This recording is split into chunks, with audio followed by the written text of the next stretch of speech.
ஆகவே எதையும் ஸ்தம்பிக்க வைக்கக்கூடிய சக்தி இந்த நாட்டில் யாருக்கு உண்டு என்று சொன்னால் உழவன் ஒருவனுக்குத்தான் உண்டு. ஆனால் அதை அவன் பிரயோகிக்கவில்லை. அந்த பிரம்மாஸ்திரத்தை அவன் பிரயோகிக்கின்ற சந்தர்ப்பம் வரவில்லை. அவனுக்கே அவன் பலம் தெரியவில்லை. இதற்குத்தான் நாங்கள் கூட்டியிருக்கிறோம்.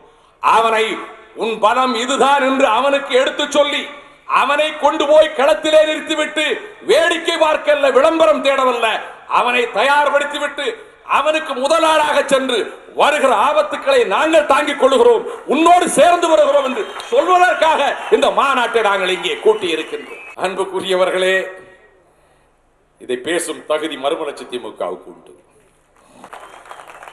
பிறர் சிந்திக்காத காலங்களில் சிலவற்றை சிந்தித்து மறுமலர்ச்சி திமுக கழகம் செயல்பட்டிருக்கிறது. பாராட்டுக்கள் பெறுவதற்காக அல்ல, இந்த மண்ணில் பிறந்த நாங்கள் இந்த மண்ணுக்கு ஆற்ற வேண்டிய கடமையை செய்வதற்காக. இப்படி நடத்துவதற்குரிய வாதம் கொண்டு வந்ததால் எல்லோரிலும் பெரியவன் என்று கருதுகிற இடத்திலும் நான் இல்லை. அப்படிப்பட்ட தற்குறியும் நான் அல்ல, தம்பட்டம் அடிக்கவும் நான் தயாராக இல்லை. செய்த கடமையை சொல்லுகிறோம். அந்த மசோதா 3 மாத காலம் விவாதத்துக்கு வந்தது.